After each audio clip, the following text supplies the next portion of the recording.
I'll take you for a ride on the devil's ship. I'll take you for a ride where you sink or swim. Now come with me and let this story begin. All right, Zach. Hello. Took a break off pimping. Yeah, I'm in between hustles right now. Yeah, you remind me of Kramer in that episode of Seinfeld. You never watched Seinfeld? Is Kramer a pimp? He was in an episode. He was basically pimping these hoes. Okay, nice. I know him for saying the N-word, but that's basically it. No, he did other stuff that wasn't cool. Oh. Serag, how you doing, bro? I'm doing good, man. Yeah. It's been a while. I wanted to get you on the show, and we just never It just never happened. I think one time you asked, and I was like, man, there's literally nothing going on in my life. That's what you told me. He's like, dude, I got nothing to promote. I still got nothing to promote, but at least now shit's happening again, and things are a little back to normal. It's an excuse to hang out. That's it. Yeah. Because the shows haven't fully started up again. No. So you're more likely to hang out with me here than you would be at a show. I've seen him quite a couple times now. He's at the shows that I've been going to. Yeah. But what the fuck have you been up to? Oh man, just living life. Trying to, hanging in there, as they say. Yeah. Just killing time, making shit with him every now and then. You guys making videos? We make videos and I delete them. Oh, you're just not happy with anything? No. I feel like I don't know because it's like because we still don't really know what we like to do. I think we like to make Kirby videos and that's about it. You're talking about Kirby, the character from video games? The pink one? Yeah. Yeah. We played one Kirby game once and that was fun and I think we might just stick with that gimmick. Like a 20-year-old Kirby game where it's like Kirby's like a golf ball. Okay. And you play like golf basically with Kirby. It is very fun. It is really fun. You guys are twitching this? No. Not even. We did it wrong. No, we like put it on YouTube. Like 2015 YouTube vibes. Like we recorded it, not even no video, just our voices. So it's just your voices over gameplay. Yeah. Mm-hmm. I feel like you could have done things a little better. Yeah, actually, we realized we should have put ourselves in the video as well because people couldn't tell who was talking when. And You guys don't have similar voices, though, at least. So if anybody knows you, we know who's talking. No, we're the same level of stupid, so. Well, that's all four people in this goddamn room are at the same level of stupid. Don't worry. So, okay, wow. I want to know something, Zach. When did you get into comedy? Like, what do you mean, like stand-up? Yeah, stand-up. How did you get in? Because I didn't get to meet you when you started. Or maybe I didn't know, because I don't know when you started. Serag, I know a little bit longer, but I don't know when you started, how you got in. I started when I was 19. My first set was technically when I was 18. I did at a school talent show kind of. Okay. And I was dating a comic, and she did a few sets at the Nest, and then she really hey no, you should do it. And I was like, I've always kind of wanted to do comedy since I was I've always knew I was gonna be a comedian. I guess it's my time to start doing stand-up, and I just started. Like at the Nest open mic? Yeah, literally, as soon as I started, I was like, I'm going to do this every single day as I can. You got addicted? Well, I already knew I wanted to be a comedian. I was just too nervous, and someone finally pushed me to finally do it. I just committed immediately. And she's still a comic? Your girl? Is it still your girlfriend? Or no. You guys broke up over comedic reasons? No. Complete different reasons. Was it a funny breakup? In hindsight, never. No. Oh God. Okay. Is it funny? No. No, it's not good. Yeah. It wasn't good. Yeah, I guess so. All right. But yeah, now I'm here. I'm happy to have you. Yeah, good. Yeah, it's been a rocky way. Yeah, but you started young. That's good though, because you have all that runway to fuck around with. I was writing jokes for almost a year and a half before I even did stand up. I was writing jokes every single day. Jokes for stage? Yeah. Specifically, if I was on stage, I would say this? Yes. Oh, interesting. And did you use them the first time you went on? No, they're all terrible. Okay, but how did you know they were terrible? Writing them, you felt they were terrible, or when you saw other people performing their jokes, you thought, okay, this isn't going to work? It was I guess I don't know, I was reading through it and I was I don't know what the fuck I'm saying. I was just think of any type of thing to say, and most of them are about masturbating or something like that, or stuff like that, yeah. Or very basic concepts that anyone would write jokes about. But it kind of got me into the idea of just writing jokes out. And then I guess I saw a few open mics and I was like, oh, that's what I shouldn't do. And then, my first set wasn't that great, but I think the first joke I ever did was I just said I'd like to kiss my dad on the lips, and that killed for some reason. Just randomly? I said that. It was a really awkward silence. I still do it now where I have silences in between my jokes, but I was really about it back in the day. I'll do 3 jokes. I have a full 5 minutes. I only say 3 jokes, but there's a lot of meandering and me just not saying anything for a while. Just to play with the tension. I think I was using that as an excuse because I didn't have that many jokes. Okay, so you're just spacing them out. Yeah, you were being literally. conservative on time. I saw but everyone's like, yo, this guy's fucking deep. Yeah, This guy's yeah. thinking. I saw Harrison because I know Harrison did like a really like those long drawn out jokes. I'm like, this guy's hilarious. I gotta Harrison's like funny. So like I want to replicate that, but I didn't do it the right way that he did it. I would just like say a joke and then like not say anything for a bit, and I kind of like walk around the stage. Harrison might also be a genius. Yeah. Not just comedian. I think he's got like a very, very good brain. He uses it for evil comedy, but I think he might just be very, very fucking smart. That's why he observes and sees shit that is so obvious and we never realized it. Oh yeah. Yeah, For he's on another level. The kid. Yeah, I think he's very smart. sure. Zach's filled with rage now. A little bit. Oh, is he a rival? Is he? No, he's not my rival. I like Harrison. He's a good kid. Yeah. No, a lot of people like not compare us, but like kind of compare us sometimes, which I think is kind of like weird. Nah, yeah, I hate that shit too. No, but there's no comparison. I've seen you. I've seen him. There's no. You both do your own thing. Yeah. You guys both speak like your own voices. Yeah, already. exactly. It doesn't sound like if I'm not looking at the stage, I won't get confused. Like, is that her? Like, and the jokes are different too. Yeah. That's Yeah. the thing with you, Zach, is like not to blow you, but I will. No, a bit. please blow me. I like it when people like give me compliments. It's actually feels so good. Nice glasses, bro. Thank you. glasses. I stole them. But no, it's just like. You want him closer to the mic? Oh, Oh, you want to turn it like into this. his mouth? Oh, All turn it right. to my Yeah, mouth. he's got it. He's got it. yeah, get right in there. Thank you, Poseidon. No, You know, you could have grabbed your microphone and told us in our ears. Am I muted though? You're muted. I would have unmuted you when I see you approach the mic. All right. We'll allow it. Just even on his regular podcast, just mute him. You gotta have control like that. Yeah, Yeah, that's the thing with Zach, man. It's just like you got like a unique voice kind of already, and it's like I know it's like a Zak Kik joke, on stage. Like I like when I that. see that. Yeah, I don't know. It's just maybe I just hang around with you enough now that like I get it. You guys are an interesting odd couple to me, in a good way. Because we're both hairy guys with beards and No, because we're all weirdos in our own right. You guys obviously are still weirdos in your own right. But the team, I would have never thought of this team coming together, and I like it. Wow. I don't think we even thought about it coming together either. Yeah, I don't even think we think of ourselves as a team. You're a unit. But I've put it out in the ether. That's awesome. Yeah, Yeah. that you're I the like first that. person to say Yeah. that. Because the whole time I was like, why are we on this together? I thought you just knew because we lived in the same building. I thought I didn't know that. You know that? I just knew you guys worked together. You were doing some stuff. So I said, you know what? These guys are a unit. Let's bring them in. Yeah. I like that. Truly, it's Zach going like, I got an idea, and I'm like, that's it. That's enough for me. You I just have tell no me what self control. I'll just do it. I'll I say do yes have a to video I anything. want to do where like we swallow a coin. We swallow a coin. Sure. Yeah. All right.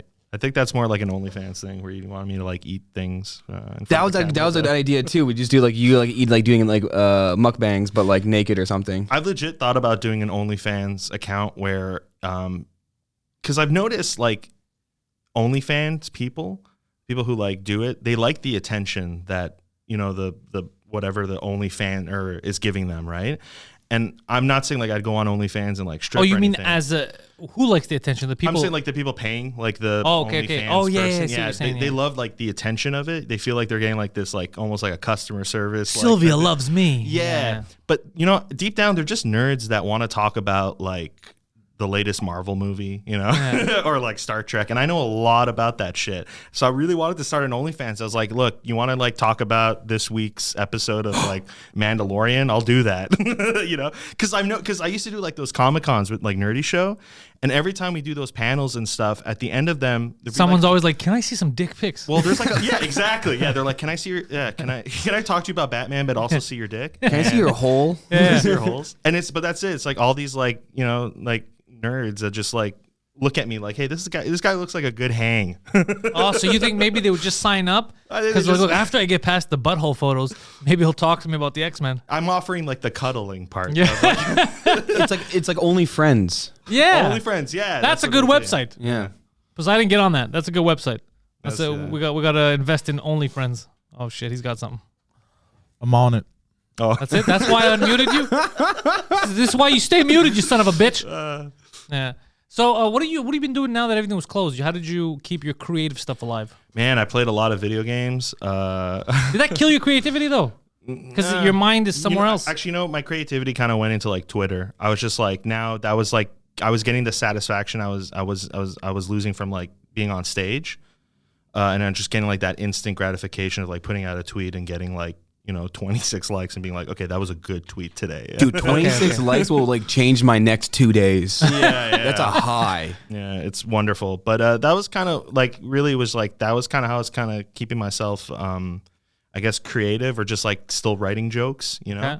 And I felt like I actually found like my voice comedically, like who I want to be on stage through like the last few lockdowns that we've had, and just like How so? Like, just I don't know, but like like tweeting stupid shit out into the ether and being like I want to say that on stage. I'm like that's the shit I'm afraid to say on stage. okay, why? This is very good that we're stepping into this. Why were you scared to say that shit on stage? And not philosophically, just honestly, what do you think was stopping you? Was it the scene itself? What was? It could be a little bit of the scene. It could be just like I had like my jokes that were, my set that was going well, and I just wanted to keep doing that. You don't want to and work on deviate that. just in case. Yeah, because you hear like so many people like don't write new jokes, but just you want to have your best 10 or whatever the fuck. Yeah. And it's like at this point, I feel like I'm not. I'm gonna suck my own dick right now, but like I feel like. Thank you, Zach. I feel like any 7 minutes or any 10 minutes I do is like a solid 7-10 minutes. Like I'm good at that now, Like You have the skill now. Yeah, and I'm like comfortable in my own skin up there on that stage. I'm not afraid of silence. I'm not afraid of like just kind of making the stage my home for the amount of time that I'm on there.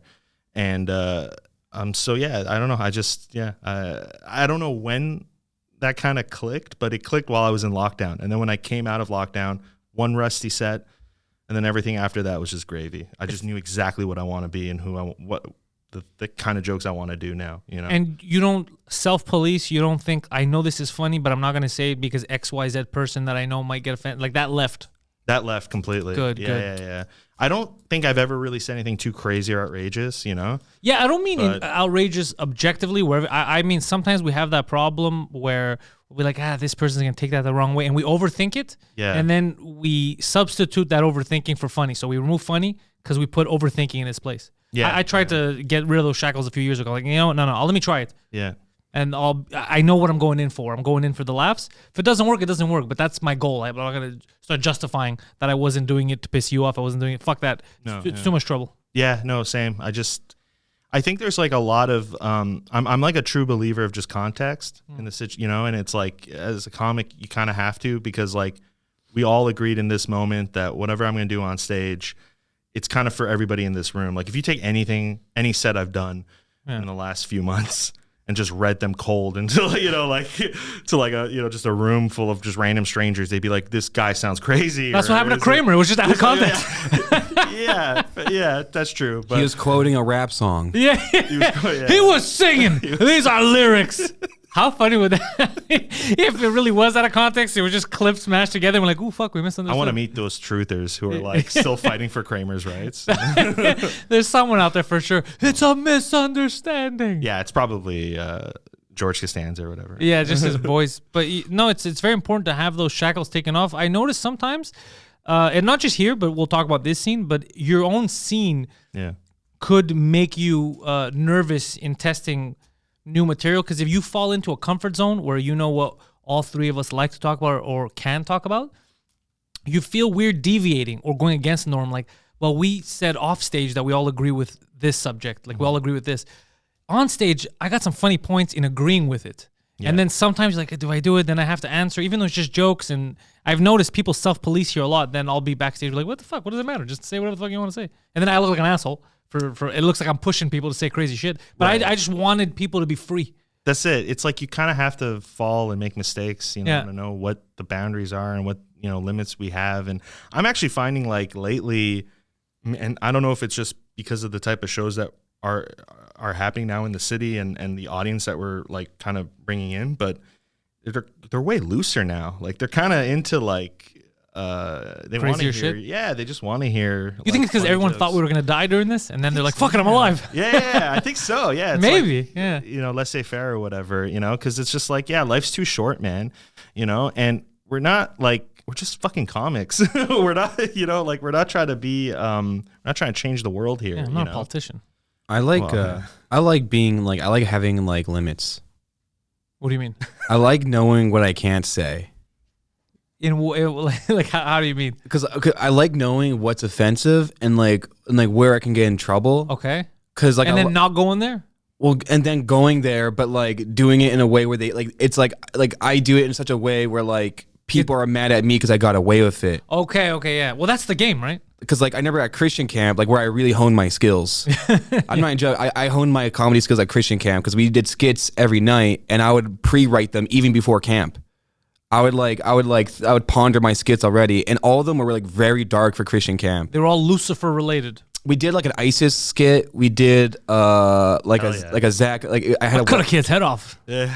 we did a website where I was the only person you could date on the website.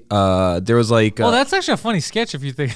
It was called ZakMingle.com. It was made into a real website eventually. Zak Mingle? Yeah. You bought the domain? I didn't buy it. Someone else did, and it turned racist real quick. Oh shit! Yeah, for some reason I just bring racism. Like I'm not racist myself, but like I like racist people. Well, like how did me. it turn? Like it was a picture of you, and you were only dating black people. It was basically like almost like an online forum where you can only talk to the person of the forum who wasn't me. They were pretending to be me, and my friends kind of like jumped onto it and just started sending a lot of racism towards the guy running the site. Yeah, just as a meme and a joke, and they just kind of abandoned the website. Yeah, I guess after a bit of racism, he gets abandoned. Yeah, it's great. It always sucks when that happens, eh? Yeah. Like But anyways, yeah, like I like kind of like pushing these limits. I remember one time we did like a cult, like we did like a cult skit, like a Kool-Aid cult skit at the camp, and we didn't explicitly say like a cult or anything like that, but like we kind of like we said CULT Kool-Aid, and then like after the skit, the camp director was like putting it together in his head. He was like, "Oh my gosh!" Like these I'm making fun of them right in front of their faces, and everyone loves it. And like I was always like on the precipice of being in trouble. But you're like, it's just a joke. Well, yeah, it'd be like it's like I did it in a way where like I'm like on the border of it, and like I know I just got away with it. I like doing that. I don't want to be too free because I feel like if I'm free, I get lost. I like knowing where my box is and like feeling the walls and kind of like sticking my fingers out the holes. Yeah, I see what you're saying. Yeah, that's fun. That could be fun too. I stopped liking the box. Mm-hmm. I stopped liking that because sometimes you have the box depending on where you are and what you're doing. You know that there's a box, right? Yeah. So for the most part, I like to not have it. That's why I like having like putting on my own shows. Right. Your own fans come out. There's no way they're gonna misunderstand. They know what you're about. Mm-hmm. So they're not like, oh my god, does he mean this? No, they know. They're there to fuck around. Right. So I like that because sometimes you'll go to a night and people don't know what you're about. And you take them down a certain road and they fucking lose their shit. Yeah, that's which is fun too, but it's only fun for us. Like backstage, we'll laugh about it. Mm-hmm. But for them, you just ruin their fucking weekend. Yeah, I always love the joke where it's like you could just see it on their faces like, oh no, he's talking about, or they're talking about this. And then you just, but you're a professional. You know, I like that though. I like that. It's coming. Yeah, exactly. You know, you're going to say the thing that will just like, release the fucking, tension. And you shake up the bottle and you're like, yeah, I love that. That's wild though. Like I used to do the same for English in English class. That's like kind of where I found out I was like funny, I guess, because I went to like a French school my whole life, and then the only time I could speak, and like I never spoke French super well, so I always was like quiet in classes and shit. Because you were scared to talk. Yeah, like people be like, oh no, it's la, not le, or some shit. And you're like, fuck, okay. Oh, okay, okay. Yeah, I would never like just speak it properly, and then but English class, I was just like making jokes, but like not like a class clown, like truly trying to make even the teacher laugh, like, and like I remember like writing essays, like, and purposely trying to write them funny all the time. Yeah, and then that was my shit. Yeah. Everything I did in class was like it had to be funny. There has to be jokes about it. I could never do anything seriously. Yeah, and like I would like you do like the peer like corrections or whatever. Oh yeah, you give it someone else, he corrects you. And then I'm not even reading the other person's paper. I'm looking at that person and seeing like if they're laughing at like my paper, You like, want to see if he gets the punchline. Yeah. And like I didn't, and it never clicked till like way later, like, oh, I should, do this on stage or whatever. Like you don't think, comedy is even an avenue like that young, but which is strange that we don't here because of the whole comedy festival, all that. For some reason on the English side, we don't have the culture, the idea in us that, hey, this could be a career. Yeah. Whereas in French, they do. There's a school for it. Mm-hmm. So it's so fucking weird. Same place, same city, two completely different worlds. West Side Story, dude. It's very West Side Story because I do a lot in French now. Mm-hmm. I'm telling you, because I straddle both. It's two different worlds. I'm on the same island, two completely different planets. Yeah, on the same plane of existence. What is that? Do you think they're just like behind on the times? Or? Well, I think honestly that like I want like I think what we need to do is shake up like the community here. I've always been like really like an advocate of like basically starting a street gang, like getting all the Montreal comics into like a gang, because we're like the size of basically a gang, right? Yeah. And actually start like committing crimes and organizing crimes and like pull up on French comics and French clubs and just like shooting them with paintball guns and stuff like that and be like comedy gang. He's basically pitching NWO. Yeah. But I don't think we have the right comics. We don't have enough of the right comics to do the NWO thing, because you need some toughness in that. Well, you need names too, kind of. Yeah, like, yeah. I can't have NWO Harrison had Hogan. spray painting NWO. Yeah, NWO had Hogan and Nash, dude. Yeah. Like, Yo, little Harry on the beat, dude. like Harrison would be like our X-Pac, if anything. Yeah, like, he's gonna get raped though. He can't. Like it's not. No. He could hold up. He can hold up. No, he could post up. Yeah, straight up. No, I think Maxime Martin could deck him. Yeah, man. I think there's I've seen some really strong French comics. Yeah, we're gonna get fucked, bro. We don't need to start a war. What we need to do is build a community that's self-sufficient, that works. No, that's too like hippie. That's it. You need a goddamn career, sir. Well, the thing is, like, we're all like comics, and how do we fund being a comics? We sell drugs. We all sell weed. We all sell coke. It'd be pretty awesome. Like I'm saying, like if we actually started as a gang, that'd be work. We could pull up on You're putting improv. up good ideas. You're making me want to help you start a street gang. I mean, it wouldn't be the first street gang I start, so this would be a lot of fun. No, yeah, you have the expertise. I do have the expertise in street ganging. Street gang. And Poseidon, what do you want? You son of a bitch, I'm in. Yeah. No, I'm saying I've been. You trying, had him in at gang. I've been trying to start this gang up, dude. Maybe we'll think about it. I think more so, you guys need to get into the 21st century, start podcasting, get a Patreon up and running, make money off your own fans that actually want to support, run your own shows, and then it builds up like that. That's the best thing to do, because then you have actual income coming in all the time from people that like your shit. So you could be experimental, you can ask them questions, and it's so much fun because the feedback is instant. I thought podcasting is, if you're a professional comic and you're not someone that's already making movies, so you're too busy, dude, podcasting is the way to go. People know you. People have never seen you on stage. Yeah. They'll like your humor, and then they'll come if you're in that city. It's the best thing. I kind of like. I was like thinking about this before, like having like people who pay me and like have like a community who pays me and like like give content to them. But I don't want simps, dude. I want people who hate me to give me money, dude. Well, it's gonna happen because you know what ends up happening. You have people who hate watch. You have people who hate pay, who will come to shows because they hate watch, but for some reason they like your. It's the weirdest fucking thing. They're like, I fucking hate him. I'm still gonna go there. So they're buying tickets. Exactly. And it's the weirdest relationship. But all this comes from just putting in some work and being consistent online. And also maybe just like hanging out on the sides of the streets, slinging rock. I don't know. Like there's no problems with that either. No, I'm saying like. Look, you got to make your paper, boy. Yeah. Well, I don't think anyone would want to buy rocks from me, but I got an idea. Why don't you start both? And then wash the money through the podcast. Here's the thing. You got to start selling crack through Patreon. No, you wash the money through the podcast through ads. Patreon.com/crack, and then you buy ads on your own podcast.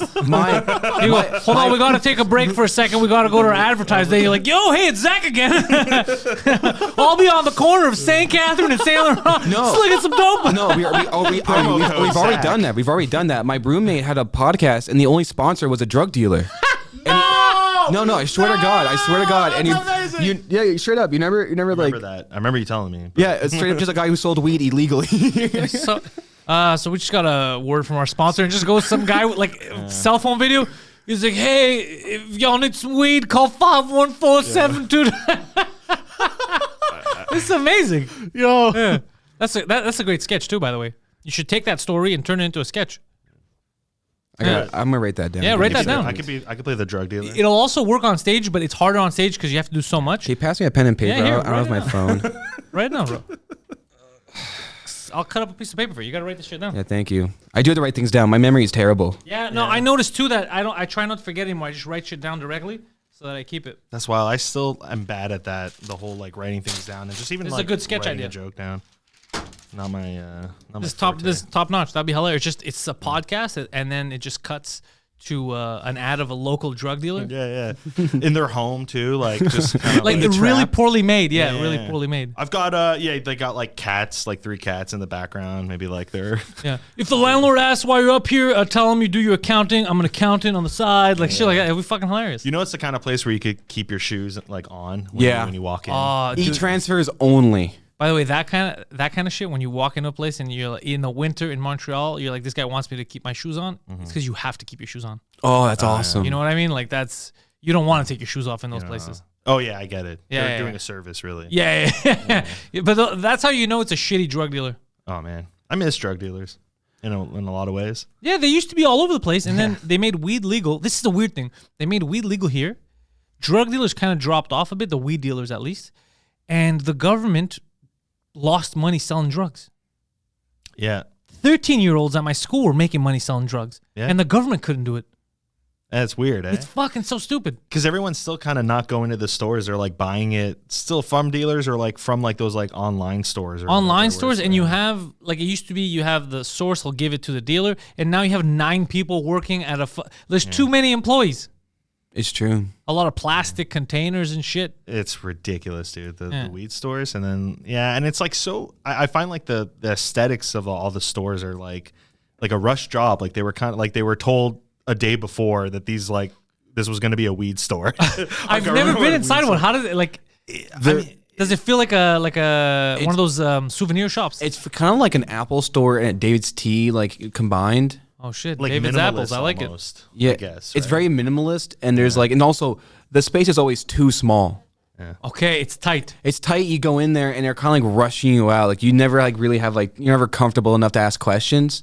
Oh, Poseidon's pulling it up. Let's see here. Yeah, and they don't really know what they're. I mean, really? Yeah, Bro, it looks like one of do. those cell phone kiosks. Yeah. Yeah, that's it exactly. It's like you might as well be buying your weed on a payment plan. I went to. I was like one of the first 30 people to actually like go to the store when it first opened up legally. And I was on the Wall Street Journal. I was on like a bunch of TV. That's how my parents found out I smoked weed, because I was like talking about it. I was like 18 years old and so excited. Oh, you were on the news? You're like, Yeah. finally it's legal. I used to have to suck a dude's dick. Wait, is this being recorded? I was looking to talk to every news reporter I could. This is my big break. It was awesome. I loved it. Let's see here. Okay. So that's how they all look? Yeah, they all like looked like that. Yeah, it's kind of like a P.O. box type of thing situation. Yeah, it's like a cell phone place. That's what it feels like. Oh, fuck that. And there's not that many people there. Is that the one right here? Yeah. Oh, that's the one like a few blocks away. Oh, seriously? Yeah. Okay. Fuck, there's always a lineup. Too. That was the worst part, is like when they first started, it was like just 3 stores or 2 stores in like Montreal, and like they're like, figure it out. But they all do delivery, right? Yeah. Now they do, yeah. On an app, or you just got to call them up? What's the deal? I don't. It's on their website or some shit. Yeah. Is it complicated? No. They made it very easy. Very, very easy for anyone to buy weed. Yeah. So I have a question. The government, how far do you trust them? With weed? In general.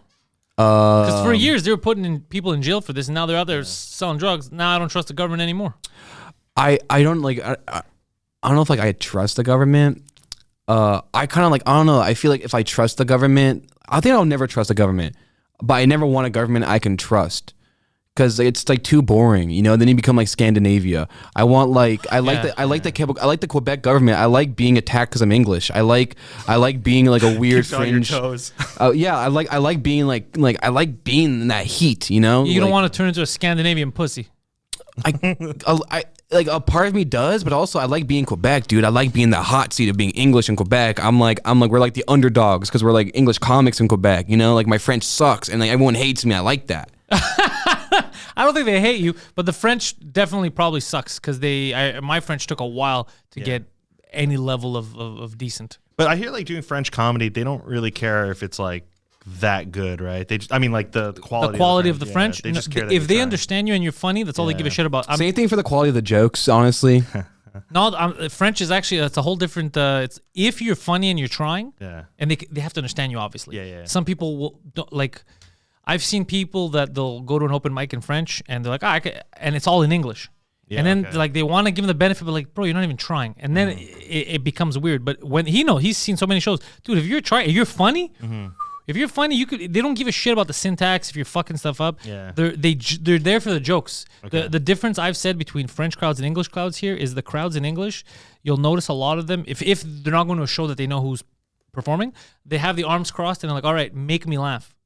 Whereas in French, the attitude is, all right, we're here to laugh. Yeah. And that changes the welcome feeling you get in French it's crazy. Do like they used to do English shows at the Bordel sometimes. Mike did those. Yeah. Ask the guys that did shows on them. Yeah, Mike Patterson's done shows on them. Acker came and did. All of them were shocked. You're right. Like, what the fuck is this? Well, that's like Patterson was like changed by that. He went full bilingual or Franco or whatever. Yeah. We were lied to. I'm telling you, it's a whole nother.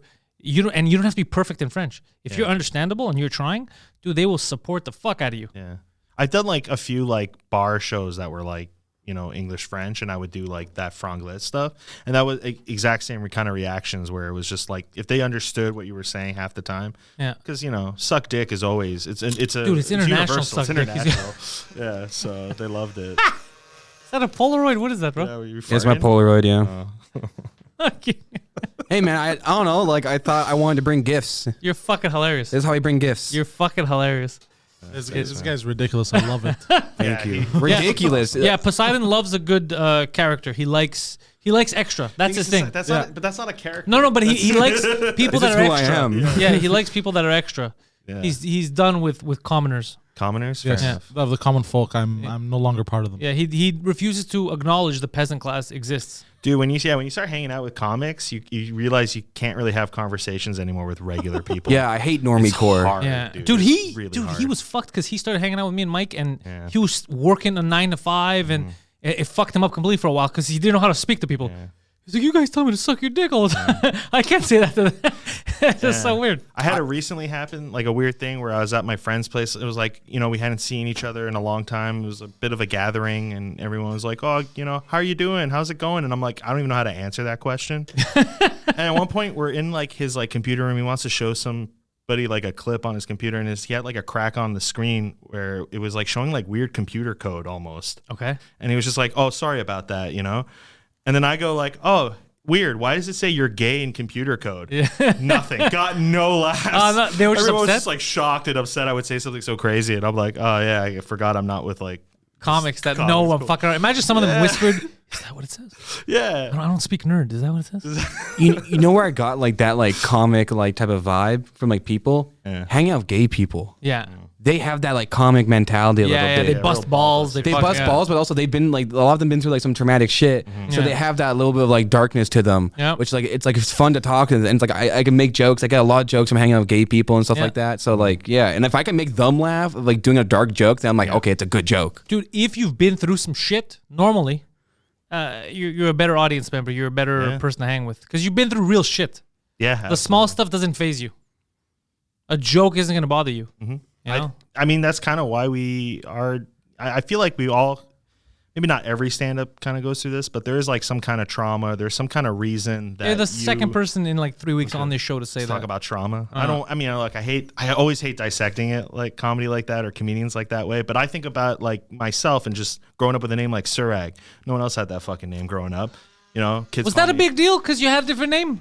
Oh, 100%, because kids just call you Sir Fag all the time. Oh, did you? Were you Sir Fag? Yeah, dude. Sir, or just, thank you. Yeah, or I mean, to a lesser extent, he was just Fag. He was, yeah. He wasn't even a sir. He wasn't knighted. I was waiting for he that. wasn't knighted. I'm very upset. He never met the queen. I wanted to be a knightly fag, bro. Oh, Sir Fag. I didn't even think of Sir Fag because it sounds so stupid. It sounds stupid, but it was, oh man, one kid says it and they're all going to say it, or they'll call you like, do-rag or some shit like that. That's actually sick. Kind of cool. Like, do-rag is nice. Do-rag Meletian? But I just... Yeah, do-rag Meletian. That's pretty cool, bro. Maybe I'll change it to that. Maybe if I start doing cooler rooms. So did you get bullied a lot in school? Yeah. I mean, all school or just like high school, just elementary when... I don't think I really got bullied. I just was like... like elementary, yeah, but that's like elementary is weird. That doesn't even really count. But like then it was more like name calling and shit. But then like in high school, I just was kind of like an outlier, an outsider. I don't think I was like really bullied, but I was kind of like, this is stupid. Okay. Like I already knew it was kind of dumb going into it like grade 7. You knew school was stupid. Yeah, and just this whole charade, you know, it already felt like a charade at that point. Like I think kind of halfway through it, I was like, oh, it is just the same. Nothing changes. You can teach me how to do my taxes? Fuck no, there's a triangle here. We got to start measuring the angles. Dude, I remember my last year of high school, we had like an economics class, and my teacher was like, listen, history's great. We got to know our history. Geology's awesome. You got to know rocks, I guess. But he's like, but economics, the shit I'm going to teach you, you're going to take with you for the rest of your life. What did he teach you? He taught us that shit, like taxes. Oh, good, okay. But nobody listened because we were all like, we don't fucking care. This sucks, you know? Like, we don't want to learn numbers. And I wish I'd paid attention. He was telling us how to build good credit and like shit like that. You man. had a real deal teacher and you fucking messed it up. I messed it up by like, you know, studying 2 minutes before class time and just like retain everything, you know? All I retained from high school is the fur trade. And we had one nurse that came in and said, if you ever bang in a pool and you get stuck, stick your finger up the girl's ass, which I then found out was a urban legend. What the fuck is this guy saying to kids? Yeah. That sounds like a weird phone hack or something. Yeah. Like, you know, hold down. And then someone told me, I asked, I think a sexologist or something, and like, that's an urban legend. I was like, well, why is this guy saying? And he said it seriously. Like, there's a lot of people, they go to the emergency room, they're stuck together. Like, really? That's awesome. Because they were fucking a pool. Like, well, how have we never heard that anecdotally? How is it just you that has this information? I've never heard that until now. And then I was a conspiracy theorist at the time, but it turns out I was correct. It was all bullshit. I think it was trying to scare us into not banging. Yeah, that's but all it did was scare kids into not banging inside the pool. Yeah, exactly. That was That's all it did. You ever What to do if it occurs? Oh, does it occur? Yes. Oh, tell us about this. Okay, hold on. What to do if it occurs? If either partner feels penis captivus. Oh, that's There's awesome. no way that's a real fucking name. Listen, bro, my penis has been captivist many times. Starting to happen, they should try to stay calm. Added stress can lead to more muscular tension, which can make the phenomenon last longer. It's a phenomenon. Yeah. It is important not to try to force the penis out of the vagina. Doing so can hurt one or both partners. It is also important not to try to open the vagina Oh, shit, this guy was right. or pry the penis out manually. Taking deep breaths may help both partners become or remain calm. Distracting each other or making a joke out of the situation should also relieve the tension and reduce arousal in the genitals. Prepare a joke for the. Don't worry, I got this. I got good file on this. There's 3 rabbis. Yeah. Staying calm and allowing the muscles in both bodies to relax can help resolve the issue as soon as possible without complication. Where's the finger in the butthole? There's no finger in the butthole. That's what he told us. Just says to relax the vagina. Yeah. Oh shit. Okay, so you know what? He wasn't. I take back my insult. I never saw that, so he may have not been lying. We don't know. He might have written that though. Oh, he's like, this guy's been talking shit about me for years. I gotta cover my tracks. Or maybe he said it in the sense of like, you know, you try to put your finger up her asshole. No, this is exactly. I'm not even joking. This is the shit I retain. I retain the classroom that it happened in. I retain the face, and I retain the Armenian kid Viken in front of me, turning around to look at me, being like, bro, what the fuck is going on? He said, yeah, we get a lot of people that bang in pools, so be careful. They get stuck together and they panic, and then they come in stuck together. And all I had was questions, bro. My head is just rolling. Did they get in the car together? Does an ambulance have to take them? Do they walk? Dude, think about it. There's so many semantics. And he goes, a lot. You don't even have to get to the emergency room. You just have to stay calm and stick your finger in her. And I'm like, what is happening? Jeez. How does that work? Why would that reduce like the situation? So and that stayed in my head because it was such a traumatic in a good way. It was just funny. Yeah, well, that stays forever. Something like that. That's so crazy. I would never forget that. I would never forget something. I still remember the wooden dildo where they're trying to show you like how to put the condom on in front of everyone. I'm like, this is strange. Yeah. I for my sex ed class, one question, like I think that like just opened up like, oh, is there anyone have some general questions? And a girl asked, she's like, if 2 guys come in the same pussy, who's the daddy? And she was like, honestly, I don't know. And then that girl who asked that question had 2 kids by the end of high school. Oh fuck! She should have answered better. No, exactly. That's what happens. No, yeah, that's. They did scare me once because I remember asking. They were talking about STDs, and then HIV, you could get anything. And then I asked a question which I thought was a valid question at the time, and I was like, all right, if there's 2 people that we know neither of them has HIV, and they both bang, can they get HIV? And she was like, yeah. I was like, oh, fuck, that's scary. And then it scared the shit out of me. I was always scared to get STDs. What? Yeah. They told you this? Yeah. Did you fuck a lot in high school or no? No, not crazy. No. But it you was did after high school. But you did fuck during But it high wasn't school. in high school. It was one of the summers when I was in high school, but it had nothing to do with high school. But I'm just saying, were you active? No. Not in high school? No. Were you getting bullied in high school? No, I bullied a bit. Hell yeah. I was kind of the anti-bully for a while too. Towards the Oh end. yeah, like bullying the bullies. Yeah. That's cool. I like that. I And respect bully, we all the way we are, like the Greeks from Park X, we bullied each other relentlessly, but we were all friends, but we fucked with each other. It was like comics. It was kind of like having me with a bunch of comics now, but young in high school. But then I realized that we were kind of different because when we would do the same shit to our friends that weren't Park Xers, weren't Greeks, they wouldn't take it the same way. Like, it's kind of like us, how we could fuck with each other as comics. It was the same thing. Us in the neighborhood, we would bust balls and just go crazy. And then we do it to one of our other friends that wasn't from the neighborhood. And be like, why would you say that? That's mean. That's terrible. That's me. We're just fucking around, bro. We're just fucking around. Calm down. We're just busting balls. They didn't know what busting balls was. No, I don't think, and I don't think I even knew that, like, back then, that what we were doing too was ball busting. Because I never took, like, now looking back at it, like, I never took what the insults and shit that we threw at each other in high school as actual insults. I really just thought, I mean, I didn't call it ball busting, but it was just, it was that basically. Because we played crazy pranks. Fun. We ball busted. We was just relentless. It's just how we grew up. We all had this, from the neighborhood, we all had this need to one-up each other on jokes. So it was kind of building me to be a comic before ever thinking about it. Because my whole culture was fucking with my friends, saying something to get them to laugh, then they'll say something to make me laugh, and we're always, fucking with each other. So that was permeated in the whole culture that I had. So when I remember when I started working my first job, it was weird because I had that at the workplace, and everyone was weirded out. Like, what the fuck, this guy's serious? Because they couldn't sense sarcasm, because we would just fuck around with each other. So I kept that my whole life. I was the opposite. I'm like a big snowflake. If you make fun of me, I'll cry. Yeah, we had guys like that, and we liked them. It's like, bro, we're just fucking around, dude. It's not real. We're just fucking around. Why would you lie? We're not lying. It's a joke. We're just busting balls. Like, I'm like the worst part of that because like I will go very hard in on someone. Like I will like sit on the joke for a week and I actually like work on it, and then I'll say it and they're actually like hurt by it, and I'm like laughing and I'm like, yeah, I'm just an asshole. And then they say anything towards me that's like somewhat even like it's just a joke, I'll legit take it seriously. And you still like that now? Yeah, Oh, interesting. I don't mean to interrupt or anything, but when we like when I first met Zach, that was like you would fucking say like mean shit to me. He would say like and then I was like, well, I have to fucking one up him, and I would.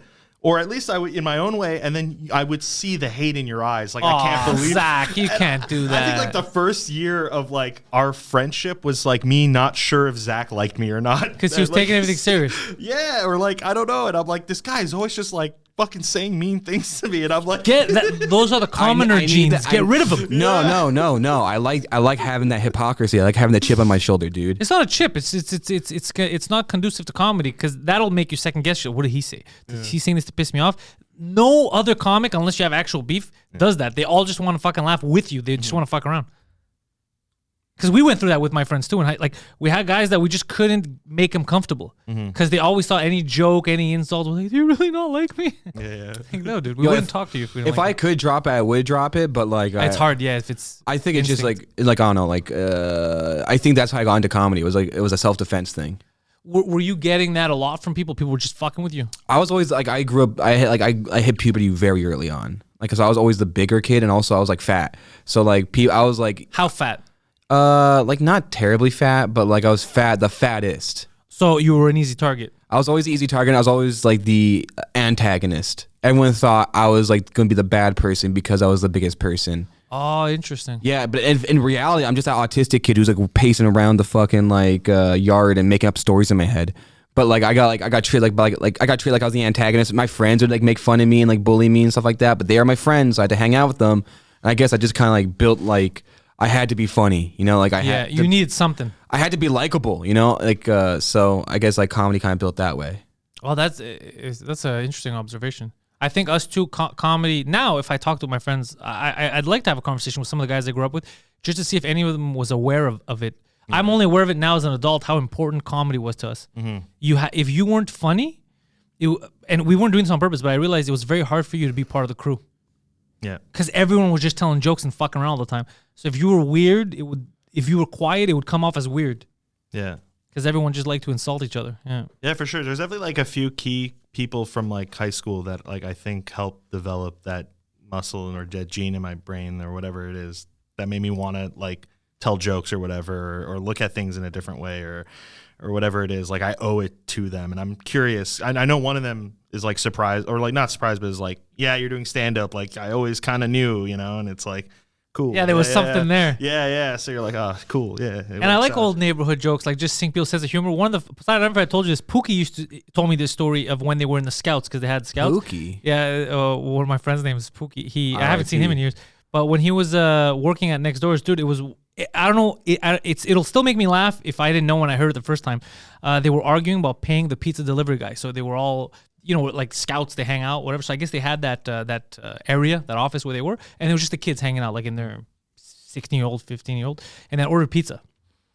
And one of the kids who had a stutter needed change. Like, I'm paying him, but I need change for the tip. And they always used to fucking like, what do you want, right? So he goes, I need $2. And straight face, the other guy responds right away, goes, I don't have $6, bro. And it was just hearing that, it always made me laugh. I go, that kind of brain, that level of quick, you have to understand what's going on, because if you just hear it in passing, you won't get what the joke is. That level of humor I always loved. That's the kind of Park X humor. You're picking on him, but it's a fucking smart joke. Yeah. It's a fucking smart joke when you think about it. I was like, I like that kind of shit. So that's always permeated in the culture. Yeah. Around there.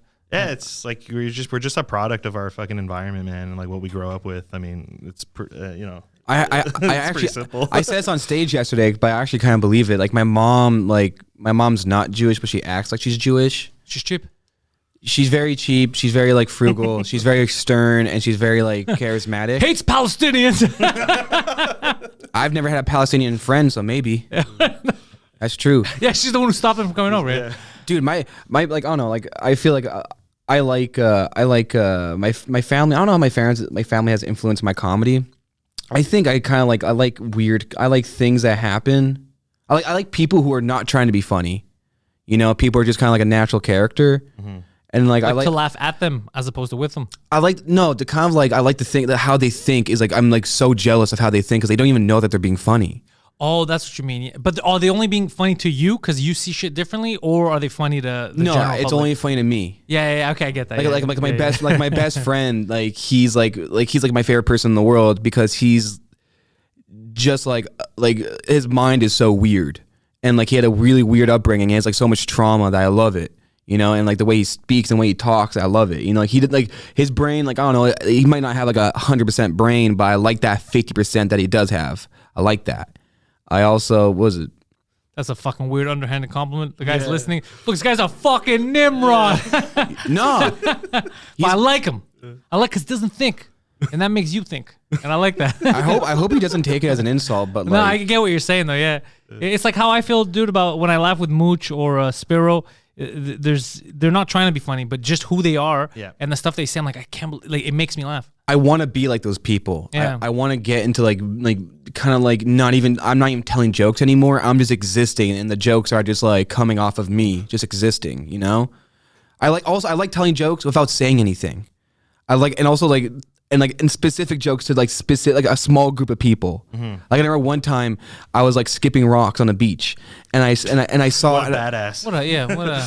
And I saw like fucking Degrassi. What? Hell yeah! And I saw like a couple just kind of like watching me a little bit, right? And like so I was just like skipping rocks, and I grabbed this big ass rock, and I like did the whole body movement, and I actually skipped it. It was like a huge, like a 5-pound rock, and I actually skipped it, and they started clapping for me. And that I constructed that whole thing in my head beforehand to get that illicit emotion. I want these people to clap for me because I skipped a big ass rock because they saw me struggling to skip small rocks, and I actually fucking did it. And I was like, yo, I'm having a throughway. I kind of like that, but it's like, yo, I just killed in front of no one. Like to myself, I just killed. And like, technically, you killed in front of 100% of that audience. Yeah. That's true, dude. I love doing like weird shit. Like if I'm on the phone talking to my friends about something weird and someone passes by to me, I will say the most fucked up thing I can on the phone to my friends. So that person only hears that part of the conversation and see what they say. I do this shit because we're fucked in the head. That's what, honestly, that's all we can say. We have something wrong with us, and we've channeled it into comedy. Yeah. Other people into school shootings. So we're just channeling that weirdness differently. That's what it is. I had like. When I was a kid, I never like kind of like... You wanted to shoot people up in school? Not shoot people up in school, but I saw where that was coming from. How do you mean? Like I was not like I was kind of like an outcast, but I wasn't disliked. Like you saw what it would take to get someone Yeah, to break. I felt it. I felt like I was kind of like I had like some similar roots to those people, you know, and I could see where they could that could go completely wrong, and how you could actually start believing that, and how you could actually that's the way out. Yeah, I started thinking like that. What pulled you back into reality? Well, that's like I didn't actually think and try to do it or anything like that. But it was just kind of like I saw what those people are going through, and I'd be like, I had a very similar like. Did you know kids that were borderline thinking of that shit? And you're like, okay, I see why they would be like that. No one really in my school. I actually did keep tabs of who might be a school shooter. I did keep tabs. And like, but they were never, I don't know, my school was never that hardened to bullying. We were like more like we would talk shit behind your back, but like we would never actually fuck with you in person. So the amount of harassment wouldn't be severe enough where someone would likely turn into a shooter, is what you're saying? Yeah, and also my school is like hood enough that if you pull up with a gun, other people pull out their guns and shoot you first. Yeah, man. That's what happened to Drake, bro. Wait, that actually happened? Did he pull up with a gun? And Degrassi. Yeah. That was his thing. He was on Degrassi Junior High, that's awesome, dude. and he got shot. That's He was awesome. Yeah. He was in a wheelchair for the rest of the back Yeah. half of the series. He should bring that back. the wheelchair? Yeah, that'd On be stage. sick. You know, I forgot what his name was on that show. Yeah, I don't remember. Jimmy. I mean, I'm not like a super Jimmy. fan. Yeah. You know what's fucked up? Was it Jimmy? It might have been Jimmy. Yeah. You know what's I don't crazy know, is man. that he when they did that, it was kind of like to show like, look, the new Degrassi is just as edgy as the old one, and that was not as edgy as the old one. Dude, the old one had AIDS, abortion, beating, death, all kinds of shit. It's intense. Yeah. Yeah. it's like the new the new Fresh Prince of Bel-Air. There's a new one. Yeah, dude, they made all the characters black, which is like good for them. Yeah. And like they're getting really into it. It's like serious, right? It's Oh, like a for real? murder- They made it's a like- remake? yeah, Carlton. Yeah. Carlton's like an incel or something now.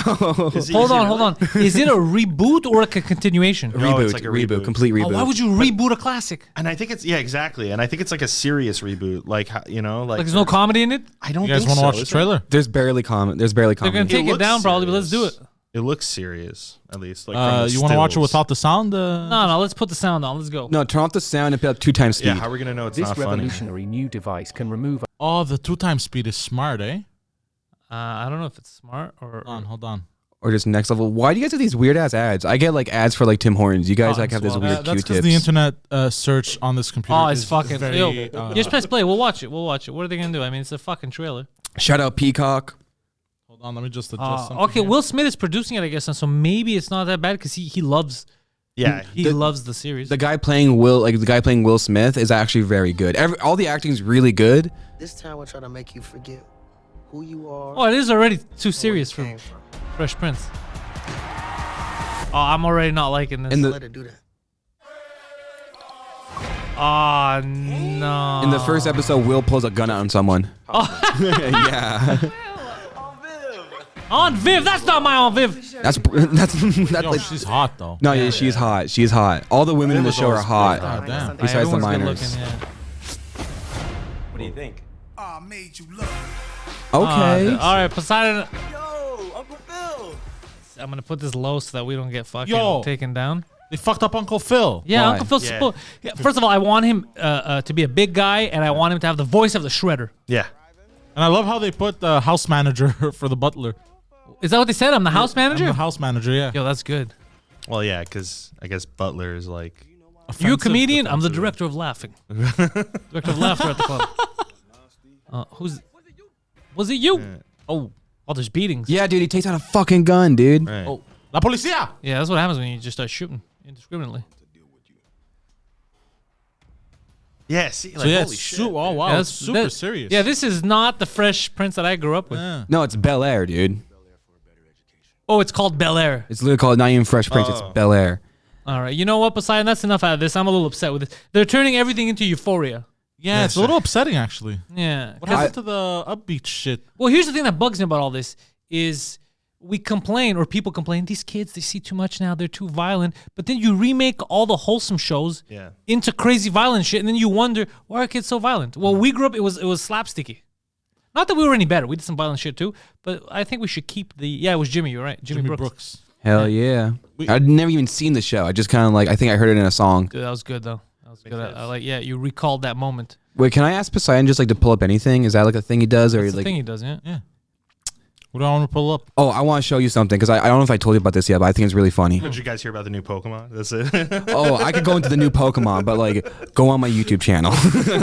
Yeah, there's new Pokemon news, but tell me what you wanted to say. Let's find. Okay, go on my YouTube channel. I'm gonna show you something really funny. I don't want it to be Pokemon related. Is it? No, not Pokemon related. It's like you'll like it's race related. What's your YouTube You channel? like it? It's race related. Okay, You know us well. okay, so go on. So it's just Zach. Is like my name's ZAKKIK. Zak Kik. KIK. Like the messenger. Zak Kik. Yeah, like the messenger app for Oh, with pedophiles. the space? Yeah, space. The message app for pedophile. Yeah, just go on my channel. Oh, I've been mispronouncing that app. Then go on videos. And like scroll down.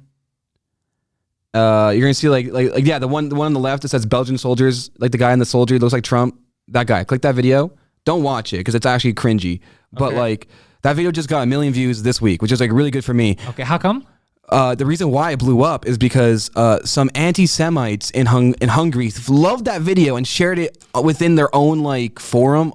That's like What are you just making fun of Jews the whole video? no, I'm not. It's just like a military-related video, and I guess they just hate Belgian people also. So like that 1 million views is all from like these like very like heavy military like people, and also a lot of anti-Semites and neo-Nazis. How do you know they wrote comments? Well, they wrote comments, but also I could see where the traffic came from, and I just looked up the website. And I translated it, and it was just like, yeah, like super like anti-Semite, Holy like red flaggy, shit. and like I got like 900 subscribers now. Wait, why did you assume we were gonna like that? Yeah, I got some good news for you, bro. The homies in Europe. Yeah, that's insane, dude. That's not good. You want to watch it? I feel like watching it now. There's nothing special about it. He just said it's yeah, just that it's actually kind of cringy. yeah, it's just that they're making fun. I guess they don't like. They're not even making fun of it. They're just like discussing like military shit in the comments. How did they catch on to you? That's fucking insane. I don't know. It just like just got into it. We had a conversation on another podcast yesterday about this, which is the level of neo-Nazism in Europe is absurd. Like there's actual, like here we say he's a Nazi, and it's just some fucking idiot that's like, oh, I'm very into, no government. And then there you have legit people that are in groups, and they have lists of races they don't like and what they're going to do and how they're going to take over the government. It's fucking crazy. absurd and quite alarming. Yeah, they have flags, bro. They get together, they have flags, they do Zig Heils and shit. Well, it's where it started. So I mean, of course, they're But gonna we're keep talking it about going. keep it going strong. But we're talking about like Germany has it's them too. like, all right. We're talking about Greece, Poland, Ukraine. Dude, Ukraine has a bunch of Nazis. There's a lot of Nazis in the Ukraine too. There's a whole battalion that was Nazis. Fuck. Yeah, dude, the that's insane. Azov battalion or some shit. Dude, it's crazy what happens in Europe. Greece has there's Nazis everywhere. Damn, dude. Yeah. Why? Like I think did you know that Doc Martens were created by like Nazis? I didn't know this, but it feels like something I should have known. Dude, Doc Martens were created by Nazis, and everyone's like shocked by it, and everyone's like don't know how to feel about wearing Doc Martens anymore. But it's like, yo, what do you think they were made for? They're for stamping on like these small, skinny boys' necks. Yeah. and they're still used for it now, but like in a sexual way. So it's like what like what do you think these shoes Well, are made for? look, I mean, you got to separate the art from the artist. Dude, Look, I mean, if it serves a purpose. Oh, for he's fashion more than fact-checking me? function. Klaus Martens was a doctor in the army of Nazi Germany. told you, bro. He's right. Oh, I believed you. After he injured his ankle in 1945, found that his standard issue army boots were too uncomfortable. How did he injure his ankle? Was kicking Jewish people. Too uncomfortable on his foot. While recuperating, he designed improvements to the boots with soft leather and air padded soles made of tires. Imagine his Duh. Yeah, imagine his like lineage, like his great grandkids. Like, how did your family make all that money? My great grandfather was really into boots. Oh yeah, that's all he did. Yeah, into boots. Just boots, yeah. Into boots. Didn't like the Jews, but definitely like boots. He didn't But I mean, have back then, you know. So crazy. Do you guys think your families did some fucked up shit in the past?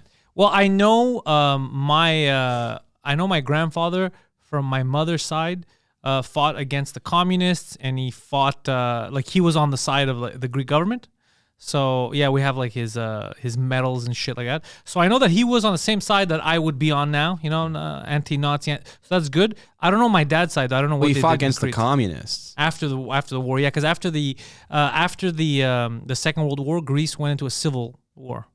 So the Nazis tried to take over, then the Nazis fell, and then the communists tried to take over. So it's like a double, yeah. My grandparents left Poland not during World War II, but after World War II when like the communists came, which is like what the fuck, guys? you were down for the Nazism, but like as soon as communism came, like we're all Poland like, wasn't down with the Nazis. Poland was pissed. Dude. No, but like my grandparents like stayed there. Like what the fuck? Like it's different, dude. They didn't stay because they like Nazis. Like when you're occupied, a lot of them also they try to. It's a fucked up situation. They come and they take over. It's kind of like us here with the lockdown, right? When there was a lockdown, we're like, all right, let's start killing government officials. We're just like, all right, we got to get through this. Like you don't automatically just go nuts and start killing people. Like especially then, what are they gonna do? It's your grandparents. well, leave the country maybe. Europe was overrun by Nazis. You stay with what you know and you try to survive. And moving sucks, man. Like That's true. They needed movers last minute. Yeah, my grandparents are probably frugal. I've never met them, but like It was hard. And what I'm saying is it was hard at that time because people were overrun. Villages were, and then when you'd fight back or try to leave, the Nazis weren't fucking around. Like there were certain villages they were so pissed off in Greece about the fighting because Greeks were guerrilla, like they would hide in the mountains and at night. they would go pretend to be attack them. gorillas. Pretend to be gorillas in the mist. They would get so pissed. There was some villages that what they did for revenge was psychotic. They would kill all of the men and boys, but leave the women and girls. So after the war was over, there were certain parts in Greece where they needed men to just move there to try to repopulate these areas because they just got rid. It wasn't like a full sweep. Like we're gonna fuck with these people. Like the Nazis were fucking crazy, bro. Yeah, I've honestly like. Yeah, I'm glad you said it. I'm glad you said it. Look, it's an unpopular opinion, but the Nazis weren't fucking cool, bro. They were bad. Someone has bad. to say it. Like someone like I've like the discourse about it is weird. Yeah, they don't want you saying it now. No, they don't. Everyone's all pro-Nazi all of a sudden. But I'm telling you, they were bad news. No, dude. They were a sexy army, but like again, like you needed like an army of uggos. You know. I love how they try to sell that to people. Like Hugo Boss made the uniforms. Yeah. No, dude, fashionably, the they were sexiest great, I army, guess. the sexiest army, and that's why they still exist today because everyone's like, yo, I want to be sexy and kind of like scary. Back in the day, they sold it to like, I'm pretty sure they're committing war crimes. What are you talking about? Look at the fucking cufflinks. You think that guy will commit war crimes? Yo, look at Fabio, bro. Is being sexy at crime now? God damn it, Klaus. Can't believe you think that about our soldiers. Dude, you ever look at Germans and you're like, oh wow, like there's still remnants of like the eugenics. Oh yeah, there's still people like that. Yeah. I like looking at some of those German people and like pointing, and it's like you guys super soldiers, you know. You know what they did too to make some of those super soldiers? They to trick like in war, so they would keep going. They would give them meth, I think, right, Poseidon? Was that what we found out? Crystal meth. Crystal meth, bro. It's fucking drug addicts. You're just fighting crackheads. Well, that's same thing for the American military. All just doing Adderall and shit. Yeah, they're doing probably. Adderall now. Yeah. So it's like I think meth drugs. is a different fucking down, right? Yeah. I'm more concerned about them using like guns and shit than them using meth, to be honest. So Trust me, there was no shortage of guns. They were. What does this say? I'm trying to find. That's Hitler and Churchill. Oh, really? That looks like Charlie Chaplin. That's Orson Welles and Charlie Chaplin, bro. Private That's doctor George R. R. Martin. Theodore Morel. Oh, okay. That's his course. private doctor. Yeah. That guy's his private doctor. He's like, let me give you health advice. Nah, I don't know, bro. While he's smoking a Me- cigarette in meth- your face. Methamphetamine they use a lot. Yeah, meth. Good for them. They tried. Good. I'm glad the Nazis used meth. You had to be high for some of the shit. Like, we'll just see these innocent people. You're just gonna gas them, murder them. You had to be fucked up. Yeah. You gotta get high to do shit like that, or else it's a whole nation of psychotics. I almost went to Auschwitz on acid. How come? Yeah, crystal meth. I was right. I don't know. I was like I was partying late at night, like at 3 a.m. and when one of my friends offered me acid, and I was like, hell yeah, let's do it. And he just couldn't find the tabs, but like I kind of forgot I had a tour the next day at 6 a.m. Oh shit. And like acid for me only hits like maybe like a few hours later, so I would have been peaking in Auschwitz, and like it would have been the craziest experience anyone's ever lived. Like I would have seen the ghosts. You bro. started yelling, "They're coming for me!" I think I don't know. Like I'm glad I didn't do it because then like telling my friends I did do that would seem very insensitive. So I think I would overthink the situation. It would fuck me. I would just think about death and murder. I'd start getting depressed, and you don't want to be in a dark place if you're high. No, especially on acid, you want to look at like the wood and like watch it melt or something. Yeah. Like you want to see shit melt. How often do you do acid? I only do like psychedelics in the summer Yeah. because it's like too gray and like it's too But, like, gray and acid? depressing. Acid I've done it a few times. I really got into it like last summer. Isn't it? Yeah. not good to keep doing acid though? Doesn't that fuck with your brain? Probably. Probably.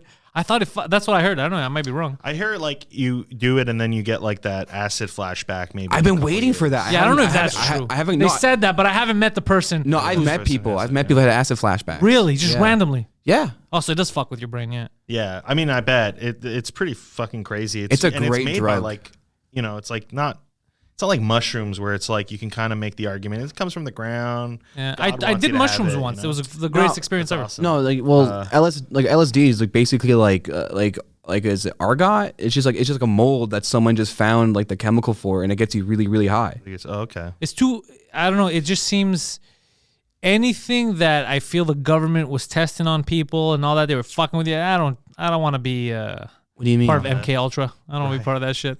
No, acid's crazy, dude. It's fun. And dude. I'm not good with psychedelics. I don't like being inebriated. I like every time I do acid, I just summon crazy people to hang out with me, which is weird.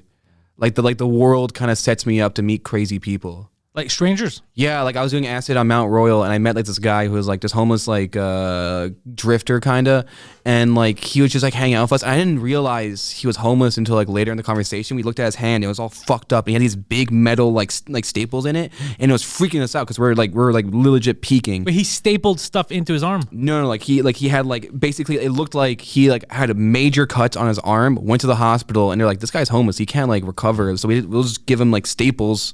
Holy shit. Because it's not like he's gonna take care of himself, right? We'll just give him like the easiest thing they could do. So he had these huge staples, and we found out because like someone like stabbed him with some glass and shit like that. And he was telling us about it. And it was like super depressing. And then he told us that like he turned down a girl yesterday. Like she's like, oh, come over and fuck me. He turned her down because she was doing meth and he's trying to get off of meth. But like the cool thing about that, this guy turned down pussy and meth. He's actually like recovering. So good for him. Oh, he's the actual good person in the story. He's the winner. What's wrong with that chick though? No, She's doing meth and homeless people. Well, She's slumming it a little. yeah. well, looking at him, I was like, who wants to fuck this guy? Someone on meth. It's true. There's somebody out there for everybody, man. Yeah. It really is. No one's alone. That's no what one's alone it's- in this world. That's man. what it shows you. Or even if 1% of the people on the planet only find you attractive, that's like what, 100 million or some shit. You know the math. I don't dude. know, dude. I What trust are- you with what are math. like fucking scientist. Or like 80 million people. I But don't how know. many ugly people are there? There's like a billion. There's a lot of ugly people. A lot bro. of those. That's the dangerous. Well, actually, taking the statistics, I would say like, I don't know, like 7 billion ugly people, 1 billion attractive people. 7 billion ugly people on the planet. Yeah, That's okay. not statistically sound. Well, let's say 70% of the people, 80% of people are But ugly. like what Wait, kind? what do you mean by ugly? Like, Yeah. because if it's 70%, you're telling me 70% of the people you see on a daily basis are hideous. No, let's say ugly to average looking to moderately good looking. You just said 3 different things. Yeah. You're like, I think And like none of them was like gorgeous. It was yeah, within the population, I'm pretty sure that if you take ugly, moderate looking, and really good looking, that's like about 100% of the population right there. Okay, you just said everyone. You just went through every spectrum. I don't understand. I think there's less than, like, actually ugly, like, hideous people. It's got to be under 10%. How would you define that? An ugly person? Like, Oh, honest you God. got to look away. Like, you're like, all right, that's enough of that. Like, that I think that's how you define, like, an ugly person. Yeah. Because everything else is very subjective. That's what I mean. Yeah, you might like tall, he might like short, big boobs, all of it's, but if objectively you're like, I can't look at that. That's got to be like less than 5% of the population. That's actually ugly. Most a people lot, are ugly man. on the inside, and that fucks up the rest. That's so true, man. Yeah. Dude, when people just have like a shit personality, Turns you off. yeah. You don't And then you care call how them ugly. good You're like, they are. I don't like them. They're ugly. But really, it's because it's the intangible. It's the shitty people. Yeah, man. Yeah, that's what it is. Do you go on TikTok? Do you like TikTok? I'm on it, but not really. Like, I have an account, and I'll like every couple of days I'll go on, and I have 37 messages from him. Yeah, like my favorite thing about TikTok is that like if I'm just like scrolling, I find some people with like a weird like a weird condition they have. Oh. Like there's 2 people I'm like watching right now. One guy who has like extreme eczema, so like he has like his whole body is like literally just like the skin's just chipping off. That would scare. I can't watch that shit. And like it's so bad for him that like he like his feet just bleed just by moving. You're making me feel weird. And then another guy I watched, like he's like kind of like a producer, but he also has like a foot where he only has 2 toes on both his feet. He only has 2 toes each. So it legit looks like Teenage Mutant Ninja Turtle toes. You know, The guy's a mutant. yeah, legit. Kill it with fire. Well, not kill him with fire. I actually kind of like it, dude. I'm like, oh, this is you're into this? not kind of in. Maybe I actually might be. Might be, yeah. But like, I know he has these shoes that kind of like, you know how our shoes are kind of like round, you know, like this. Yeah. His kind of like go in because that's like where he has that space between his two toes. It goes in, then back out, and it's like. Are you sure it's not fake? No. I saw his feet, dude. I saw his 2 ass toes, and he has multiple shoes like that. It's actually crazy. What's that called? I don't know. Search that up. Teenage Mutant Ninja Turtle feet. But No, there's no real. way it's called turtle feet. No. It might be penguin feet. Dude, Yeah, two, so It that's- reminds me of type big in toes. Oswald Cobblepot feet. two big toes on same foot. It's 2 weeks. I feel like that's like amphibian. No, but I'm not even joking. It looks like those feet though. It looks like Ninja Turtle feet. Oh, that's fucking weird, bro. But search up 2 big toes, 1 foot. How do you keep following all these weirdos? I knew a guy who had that with like fingers. That so it's like. Oh my God, With their it's a hands. common search. Okay, Poseidon, you know what else? I see that you're doing it on my account again. That's nice of you. That's not it though. It's a legit only 2 big toes on 1 foot. Search up TikTok. Bit TikTok at the end. That's not it. I believe you. It's just so you see a lot of people with fucked up disfiguring. Yeah, on TikTok, and I kind of like, I don't know. I love that they have a place on TikTok now. So now they can monetize these people gawking at them. You know? Wait, can they monetize TikTok? Yeah, you can. You just get a lot of attention, right? So you could like parlay that. There it is. It kind of looks like that. I'm done. That? No, yeah, it kind of looks like that, but Like actually, a pig. That's like a pig foot. it looks like that, but a little bit better. It like imagine 2 of your toes, but just facing each other, like on the same foot. It looks. I'll show you guys. I can find the video later, but like, Yeah, all right, Poseidon's enough of that. Get that off the fucking screen, bro. I've seen that with but on a hand. yeah. My mom said that like when she was growing up, there was like a drug that was prescribed to like a lot of pregnant people, and if you took it within the first like few weeks of being pregnant, it would actually like cause some of the kids to like have underdeveloped limbs. So there was a bunch of kids in her class who just like had half arms and half legs and shit. Holy fuck. Dude, Big Pharma's fucking around. Phil told me today about he was looking into Pfizer's polio. They had some polio drugs, some shit, and then they were giving something to women that's supposed to help with morning sickness. And the kids were all fucked up after. Or they were getting, it's just crazy, dude. That might be the thing I'm talking about. It might be the thing yeah. Big Pharma's fucked us. Yeah, dude. I mean, you got to make a buck. Oh, dude, Can't blame them, right? The first couple of documents came out of the Pfizer papers that they didn't want to release till 2085. And, Oh, really? Yeah, and people are freaking out online. There was already 9 pages of weird side effects that they had denied last year. They go, this isn't real. And then in their own papers, like, yeah, this is gonna happen? system Oh, shock. fuck, Like all kinds of weird shit that's happening to people.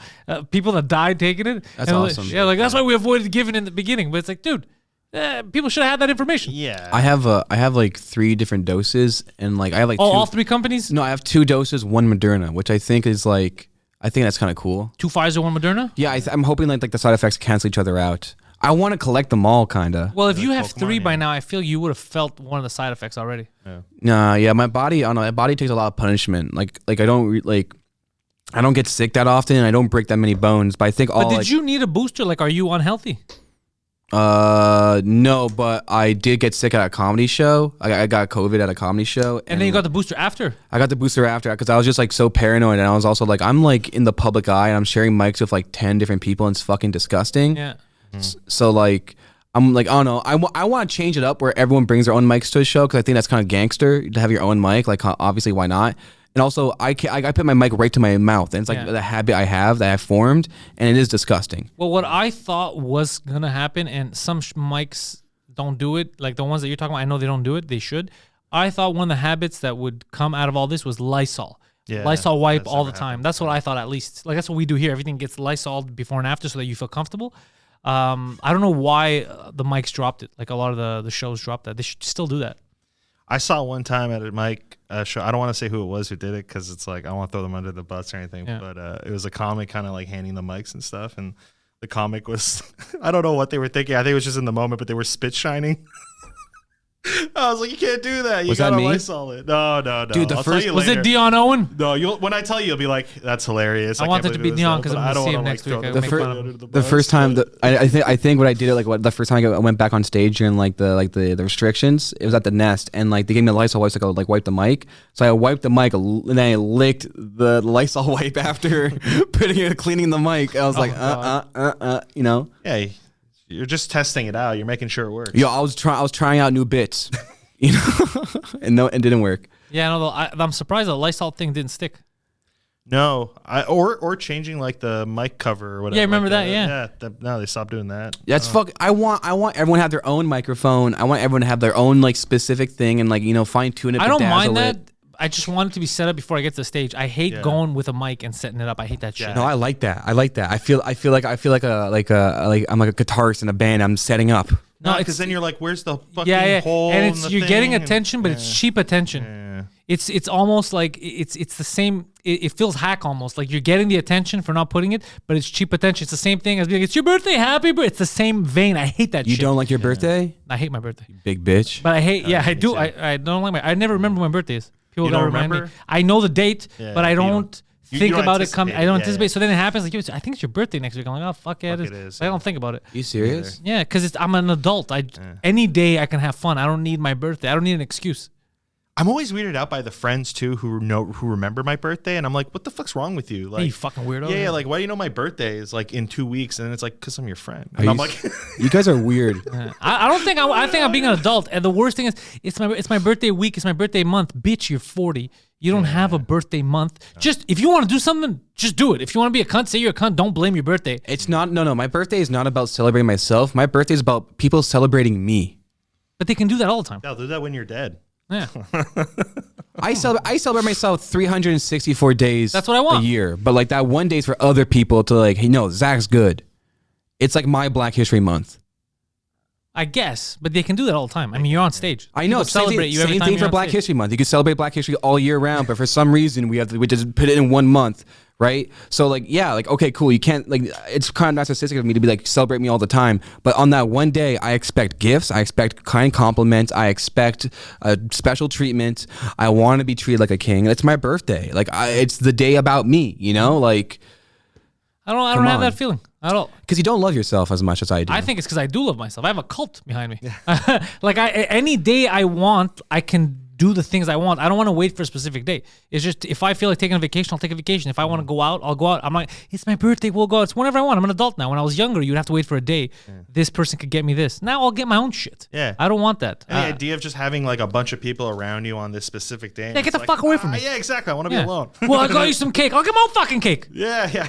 How do you even know where I live? I didn't give you the address. We don't have a party. You just made this party up. you guys just don't like gifts. Like what the fuck? He does have a point there, though. The gifts thing. When was I the last time you had a love gift for gifts. your birthday? I haven't had a friend give me a gift for like a birthday in years. I mean, it's like if anything, it's drugs and booze. I don't think anyone gets me gifts for my yeah. birthday Yeah. unless, it's like my mom will give me stuff. And Poseidon for Christmas. Like Christmas, we'll get each other some stuff. That's cute. Oh. Yeah. But not That's for his sweet. birthday. I don't know. Do I get you birthday gifts? Nah, I don't think so. I keep you employed. Shut the fuck up. When's your birthday? When's your Oh, you're looking at me? Yeah. July. Looks like you're looking next to me. Jesus Christ. That's the autism. July 10th. No, his name is Poseidon. July 10th. Nice. Yeah. What about yours? September 24th. In Serag's? August 9th. Nice. Summer babies. You? February 7th. Oh, shit. Look at Yeah, that. it passed. Yeah. It was a good birthday, to be honest. I had a great time. What'd you do? I just want to go see like Jackass Forever and get really stoned. But Is the new Jackass good? it's actually the best one. I hear it's good. I haven't seen it. Oh, But that's good he news. I got me like hyped hearing about that. it. It's the best one. Oh, you hyped it for me now. Yeah, I also like there's a strange thing that they did. Like they diversified the cast, which was good. Like they added like women, they added some black people, but they didn't have to do that because no one's complaining about like white guys hurting each other. You know? I want to see a black guy put a firecracker up his ass. This is some bullshit. That's progress, if you ask me. That's real They progress. just set women back 50 years. The first thing they did there's a comic, I forget her name, but she's like part of the crew now, and Okay. like they just put like a fucking a scorpion on her face to kind of like give her like Botox, Oh, my which God. was pretty funny and just stung her a bit. I'm like, hell yeah. I love how those movies, like, I remember when Jackass was first out and it was like, this is I remember like my parents being like, what the fuck has society come to? Yeah. And now it's like, we grew up on this shit. It's like high art now. And it's like, No, you know? it is high art now. Yeah. It's like it's so far beyond what it is, and also a lot of people like it, and like it's not, and it's very inclusive. It's just wacky. I remember which one it was. I don't know if it was the first or second one, but I remember being in high school and going to the theaters on the Sphere Tech on Côte Vertu, Poseidon. Yes. I remember going to that one and thinking when we were watching, I go, I can't believe this is in a theater. Because in my mind, a theater, you know, these big productions, these big movies, and then it's like there's guys just taking shits in toilets. Yeah. And you see a lot of dick. There's more dick than ever. Good. There's one where like they do like once like It's like Euphoria. Yeah, exactly. But like people are of age, so like they have like those glass pieces, and they smush their dick down to these until like it's like literally paper thin, but they feel no pain, and it's actually the coolest thing ever. And I want to try it now. I want to squash my dick. No, I straight up, it looks so cool. They didn't feel any pain at all. It's awesome. You guys catch that Euphoria? No, I haven't. I watched 2 episodes. Yeah. I was gonna stop because it was too fucking depressing and fucked up. Yeah. And then Andrew Schultz said that he saw like the whole thing. He tweeted that he saw the last episode, I think, and it's good, like it's worth it. So I'm like, you know what? I'll trust him and I'll keep watching it. But so far, it's just been fucking crazy. They're all It playing makes me teenagers anxious. too, right? Like I thought that was gonna bug me. Yeah. It bugged me for 5 minutes, but then I stopped thinking about them as teenagers because I know that they're adults. Yeah. I just start thinking about them in those scenarios, and then that makes me anxious. Some stuff reminds me of like back in the day, me in high school, and like I was like, oh man, that makes me anxious. That's scary. That's this and that. And then it's all so depressing. It's always depressing shit. And like I don't want to be in his mindset. So that's why I stopped after 2 episodes, and now I'm thinking of getting back into it because they said the payoff might be good after 2 seasons. But it's just, dude, you consume too much depressing shit. Yeah. I've noticed that about myself now. I'm more in tune with how art makes me feel. Because I used to just, you little fancy boy. No, it's just because I used to watch like horror movies or whatever, and I'd be like, I like it, but you know, you wouldn't know where the problem was, and now I know it. I go, oh no, this is making me anxious because of X, Y, Z reason. This is making me happy because of this. That's scary. Yeah, now I know. Yeah. That's smart. Yeah. You just avoided therapy. I just avoided therapy. I just figured out myself. You just have to stop watching Euphoria. No, now I'm advanced, so now I know it. But it took a while to figure out what was bothering me in anything. It could be music. It could be a show. Yeah. Yeah, I don't ever like. I don't know. I like what I like. I'll just keep like watching it. But I'm easy. Like I like the easy digestible. You know, fucking turn off my brain. Like I like Curb. I love yeah, Curb. Curb's great. Yeah. Curb. I see myself in Larry David so much. So yeah. People are like, I can't believe you got himself in that situation. I'm like, I've been there. Yeah, exactly. You just don't know. Yeah, you just don't get it. You're not at that spectrum. That's why you don't get it. But I've been there too. Yeah. So that's the kind of shit that I'll consume a lot of. Right. Yeah, you gotta have a good balance, dude. You can't just like watch one type. I mean, I guess you can, but it's not the best. You gotta. I've been watching too much depressing shit recently. Like. Just like I guess what pulls up on my feed. Like if like I actually don't watch a lot of movies and TV shows. I watch a lot of YouTube. So content, as they say on YouTube content, yeah. Because everything's content, but I hate that shit when people say content. It's cheap. No, it's a video. Let's go back. It's a video. Yeah. One person said, what do you mean by when they say content? Does that mean just everything online? Yes, everything online. Okay. I just figure it's stuff. It's your body of work. Yeah. I hate that. Like it's like I don't know. I grew up wanting to make YouTube videos, and that was like my inspiration. And now everyone's like, "Oh, that's nice content." I'm like, ugh. Are they grouping it in together? Like because you have videos, you'll have audio, and they're like, "Well, I'm just gonna say one." That's what it's for, right? Okay, that makes sense then. So like I understand what they're trying to do. Just kind of like. But if you only make videos, then why say content? You're only making one thing. It's also like, oh, be specific. And also like, I know a lot of people are like, oh, everything's content, just do it. And like, I don't like that. I hate when people just like. It's factually correct, but you're right, verbally weird. It's verbally weird. Anyways, what I'm talking about, YouTube videos. Yeah. Yeah. I watch whatever the fuck you want, bro. I watch like 9 hours of YouTube every single day. Like straight? Not straight, but like it's what I watch a lot. I watch a lot of Pokemon videos. I watch. What do you mean? Of, like people playing cards, opening packs? No. What? People discussing Pokemon. What? And like people discussing Pokemon, people talking about Pokemon facts. I watch a lot of like massage videos or massage videos. What's that? Like people like masseuses, like just like actually. Oh, like not Pokemon related. Yeah. Okay, that's why I was confused. Yeah, hard jump. Just massaging a Pikachu. Yeah. I'm also like really into like people like just reviewing stuff. Actually, Serag looks like one of my favorite like YouTube like reviewers, and I thought he was him for a bit. Oh right, yeah, the completionist. Yeah, Jawar the completionist. I thought Serag was him because. Oh, you look a lot like this guy. People say, yeah, I remember when I used to do Comic Cons and shit. Nerds would come up to me like, "Are you the completionist?" And I'm like, "No, I'm not." Quit asking me questions, kid. That's a question. Yeah.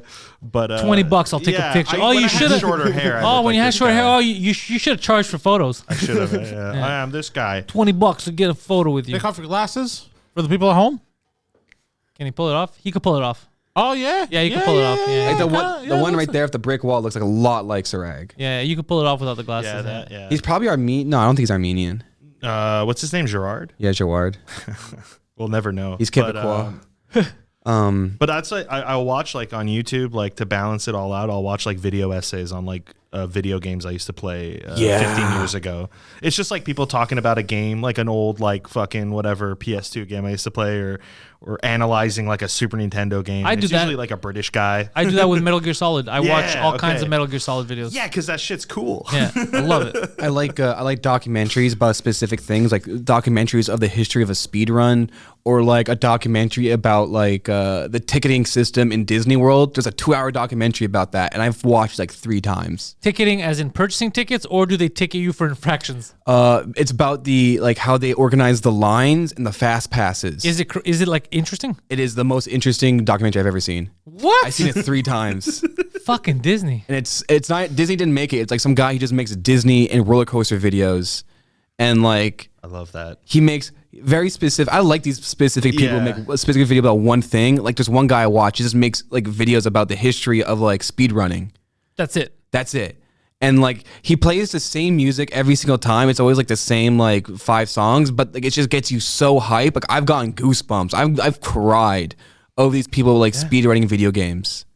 What the? Because you want them to like. And there's a good story. They frame such a good narrative to it. It's like really well done. You want them to succeed. You want them to speed run, and it's like they're doing these things. Like A speedrun, for people who don't know what it is, it's going through a game really quickly. Like you avoid as much as you can just to get to the end. Yeah, you're just trying to optimize the game so far that sometimes you're not even playing the same game. And A 10-hour game could turn into 11 minutes if it's possible. Like that's what a speedrun is. And they're trying to get these glitches that like happen like one in like a billionth of a, like, you know, time or whatever. And it's like when they actually get that glitch going to make them do whatever it is that they got to do, you're behind them like, yeah, you did it. You fucking it's like watching like World's Strongest Man or something. Yeah. Oh, dude, I've seen those people that I just catch it randomly where they throw those kegs over.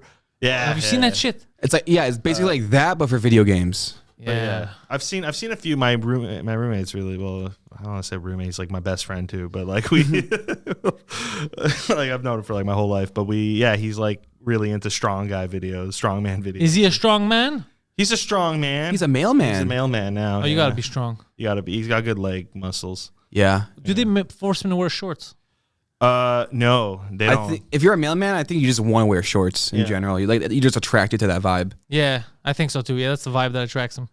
Does he? What's his deal? He's a legit mailman in the truck. Delivers mail. Yeah, he does the truck stuff. He does the going to door stuff. Any fun mailman stories from him? Not. I mean, yeah. Like he could get into some mail-related adventures. I think so. It's still early on in the days. Like he's still he doesn't have his route. That's the thing. So he'll like do other Tags people's along? route. It's just like people who go on ride vacation along. or whatever. Yeah, right along. Here's your badge. Here's your gun. Go shoot. Do I really need a gun for in this neighborhood? You need a gun, bro. Yeah. No, I mean, nothing like too crazy because he doesn't have his own route yet. It's like he's just like replacing people like who were going on vacation or whatever. So he'll always take like a new different route every week. But I'm like psyched for him. I'm psyched for him to like have his own fucking route. And people can be like, hey, it's fucking, you know. Hey, Ezio. Yeah, it's yeah, exactly. So is that all? So you get your own route and then you maintain that until you quit? Or get Ideally, fired? yeah, or you hope they fucking transfer you somewhere cool, maybe. Like I always was like, dude, get a fucking route in like Banff or something. That'd be cool. You know, like it's Maybe a suburb. Canada Post, baby. It's the whole country. Like you could just, you know. Suburb, I would like, I think, Yeah, because yeah, you don't have to deal with buildings. He told me no. He was actually telling me how buildings are the best, or like an apartment because you just like fucking put everything in the slots and you get that shit done. And the real other quick. stuff he has to deal with people? Well, it's just going home to home. You're going in the individually suburb, to going doors. individually, Oh, going right, back right. and forth. It does get tiresome, you know. That's where you become like I feel like one of those mailmen who just like throw the mail eventually. Like he just gets That's sick and tired cool. of it. You got it. You turn into that after a while. Yeah. Though those can't be, I think there's certain jobs we were not meant to do for a lifetime. They were meant to be part-time and then someone else has to take the baton and you got to move up to something else.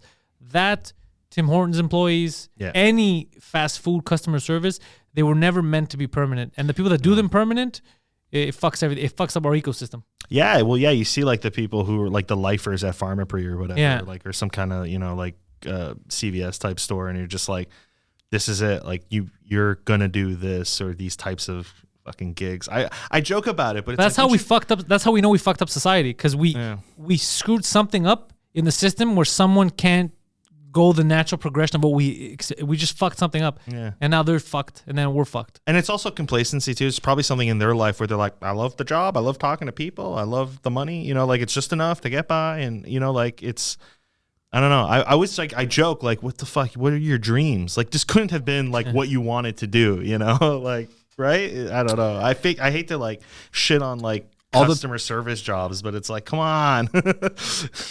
Well, I've worked like a lot of those very shitty like minimum wage jobs, and all the people who kind of like stay there and like kind of really enjoy the jobs are like people who have autism or like somewhere on the spectrum. But the thing is like, like if like I know there was one guy at the McDonald's I was working at, like he was just like he just worked there for like 20 years and he's making bank now because he's like he has all those raises and stuff. He's making more money than the managers, but he's still like a crew member.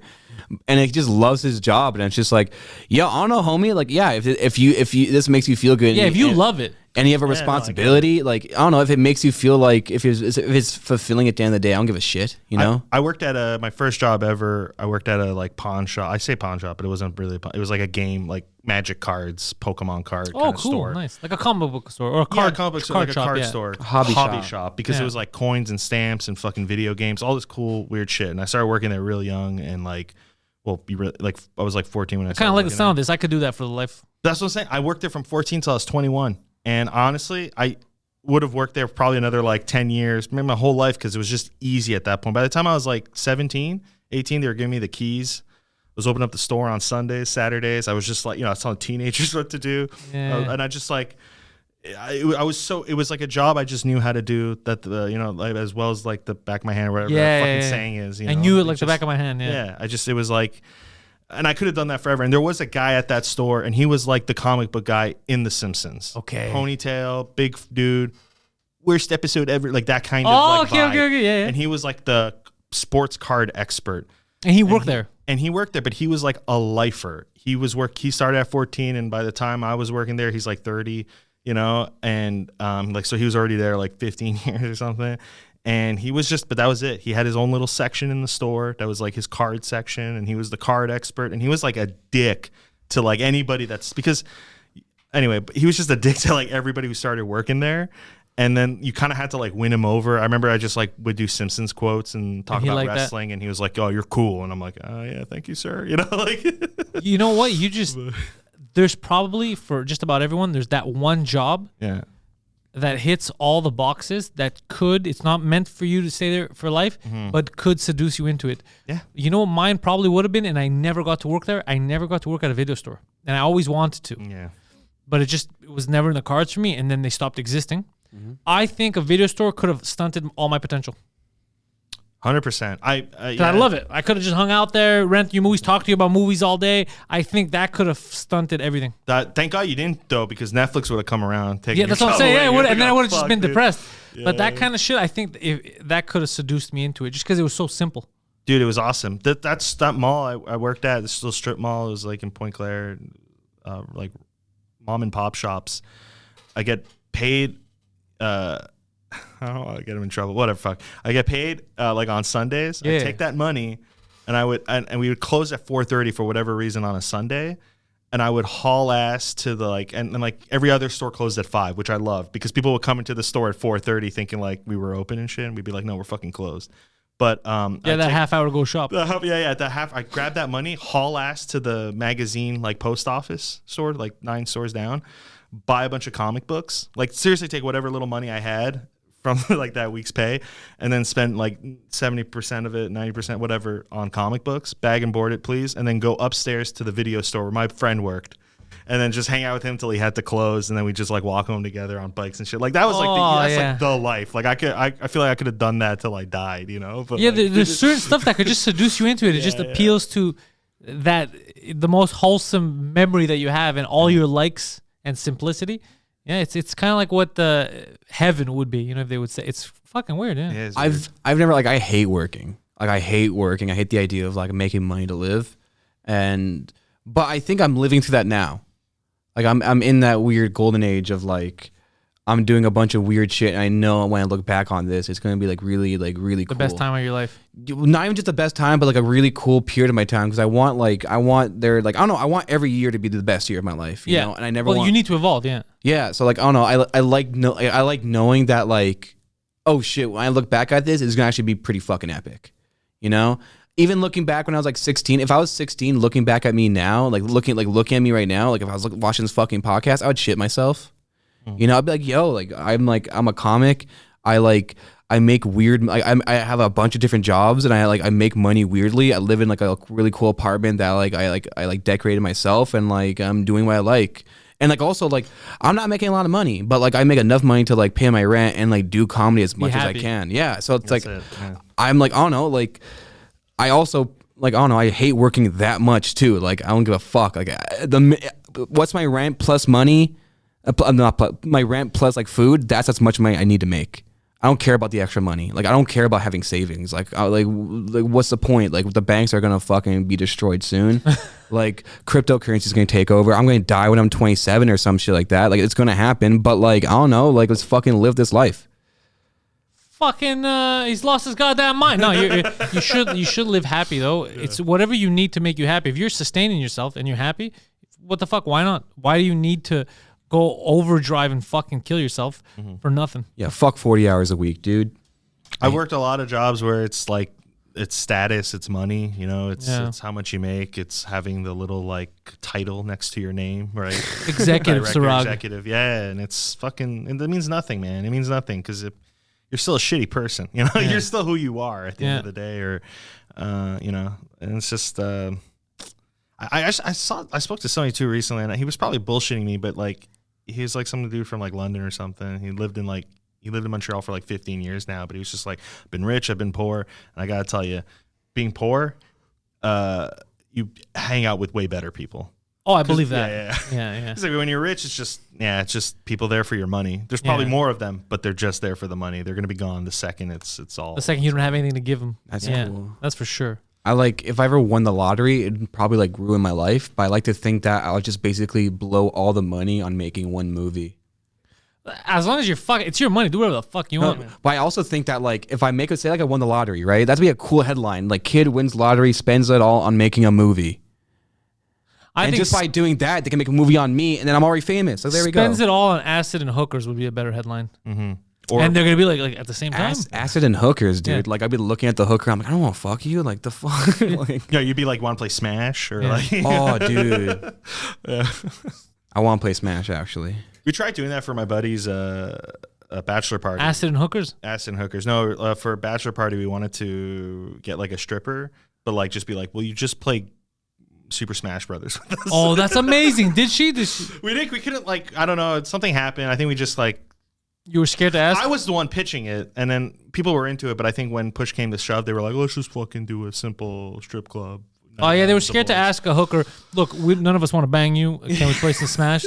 That's weird, guys. It's inappropriate. We can't ask that. Yeah, and I'm like, I was so game, and I think I don't think she would have cared. Yeah. Because she's like, I get paid for my time, dude. Whatever, I'll just play some fucking Smash. I spoke to a friend who found somebody who was like cool with that kind of stuff, who does like, you know, cool little parties and shit, and she was like, oh, totally. I would love to do that. That'd be great. I mean, what kind of stripper was like, we'd love to find out, like, hey, it's a night, you'll get paid the same, and you don't even have to strip. Yeah. You just have to play some video games. Yeah. You just have to, like, come, like I want, like, the, you know, like, how, like, they knock on the door, it's like, and it's like a sexy maid, and she's like, oh, does someone, like, make a mess? You know, I want that part to happen, but then we also just play Mario Party, and it's very wholesome. Yeah, she comes with an N64.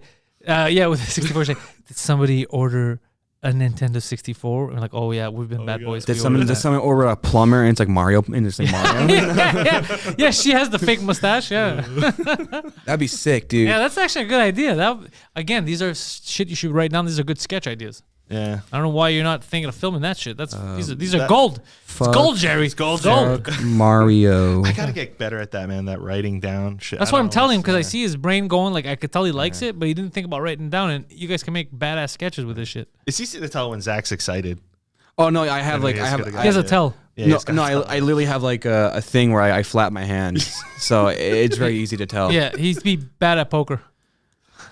No, literally, I can't control it. It's like Tourette's. Yeah, it's all good. I fold. if I have a good hand, I'll be like literally shaking. I'm like, oh my god. Yeah, so his whole fucked. body's shaking because he's trying to hide it. Yeah. Are you jerking off on the table or are you excited? Both. Oh yeah. Dude, I found out I jerk off in my sleep. How is that Get out of here. Yeah, it's real. How'd you find out? What, your neighbor? No, You jerk off in your sleep, but you do it in my house. That's the problem. no, like my partner just like was like kind of like pointed it out and it's like, were you like awake for that? And I was like, I don't even remember doing that. And they're like, no, you've done it multiple times. So yeah, I masturbated, and that's the thing. Like now, like I used to calculate how many times I masturbated in my life and kind of like give like a rough estimate. But now like the number is unknown because there's so many times I could have masturbated in my sleep. And I have to tell people now if they sleep in the same room as me, I have to tell them now. So they don't think I'm like, you know, being like a pervert or something. It's like, no, I'm just like a pervert in my dreams. I want you to know something. I'm going to jerk off when we're asleep later. That's it. Just want to lay that out there. Sweet dreams. What do you mean? How if someone's sleeping with you in the same bed, or are you talking about in the same house? Like you might do it in the living room. What do you mean? Like when you sleep, is it like a sleepwalk situation? No. It's like I mostly masturbate in my bed anyways. Okay. To completion? No, I don't think so. All right, I'm just curious. Yeah. You know, it's a weird situation. I think I've actually tricked myself into doing it because I really got into this thing where like I would like masturbate for a little bit and kind of like zone out and then continue masturbating and then wake up and like continue then zone out and I do that for like 4 hours, like legit like edge sleep for 4 hours, and now I masturbate in my sleep. I legit like this is why you don't want a job. Yeah, It'll cut away from your masturbation time. You know how people like teach themselves how to lucid dream? I know how to lucid masturbate, dude. You want a lucid bait, bro? Yeah, lucid man. What is that? It sounds so Dude, so classy. My sex dreams feel crazy, dude. Yeah, because they're real. They're happening. Yeah. They're not dreams. That guy's angry. He's like, dude, I'm trying to sleep. apparently I like legit, even if I'm wearing pants, I'll just like reach in and like go for it. That's so funny how some kids can't do sleepovers, whatever, for like because they wet the bed or whatever. And this fucking guy is like, oh, I might actually masturbate. Dude, I went to summer camp for like I don't know how many years. Like, Jerked off all the time. like 7 years. And you jerked off all the time? Where's this going? No, I never jerked off. I've tried not to jerk off because it was a Christian camp, but I did have a lot of like wet dreams there. Because of the people that were with you? No, just like the build up. Oh, you were excited? I was like, because I haven't masturbated for like a month, and I'm like almost a 3-day masturbator at that time. Now I'm a little bit more, but like they'd build up over like 3 weeks of like not masturbating. And I'd just like have like I'd think about like one hot girl, and I'd just wake up and I'd be like, oh, I just like came everywhere, and I'm not even in my cabin. I'm in like another kid's cabin, and I'm like, Just blame the other kid. I guess I could have, but I just kind of like walked to the bathroom in shame. That's Ben's cum. That's clearly Ben's cum. Guys, that's Jesus' cum. Just blame it on Jesus. So fucking Do you think Jesus had pre-cum? For sure, he was a human being. Yeah. That's Right? how- He was a half man, half amazing. That's the whole thing, right? If you're a dude, you're doing dude shit. Yo, where do you want people to follow you guys? Where do you do your shit? YouTube, Instagram. Where's your biggest following? Where do you want them to follow you at? Follow my OnlyFans account. Yes. I like that. Bring that back. Yeah. Meletian Falcon on Twitter. That's like my socials everywhere. But Yeah? it's just follow me on Twitter, Meletian Falcon. I'll Links post are in the shows and description, stuff. bro. It's gonna be easy. Yeah. What about you? YouTube? Yeah, follow me on YouTube. I'm almost at 1,000 subscribers on We'll my get you YouTube there. channel. I'm at like 903. You're gonna get there. Yeah, so please subscribe to me on YouTube. Zak _Kik, and it's the same thing for Twitter. I'm pretty like hot fire on Twitter, Instagram, pretty fire. Most social media, I'm pretty fire. I'm working on the TikTok, but whatever. All those links are in the description. It's easy for you guys. Just go into the description and click. You don't have to think about it. Zak, Serag, thank you for coming, boys. Hey, thanks for having us. We've built this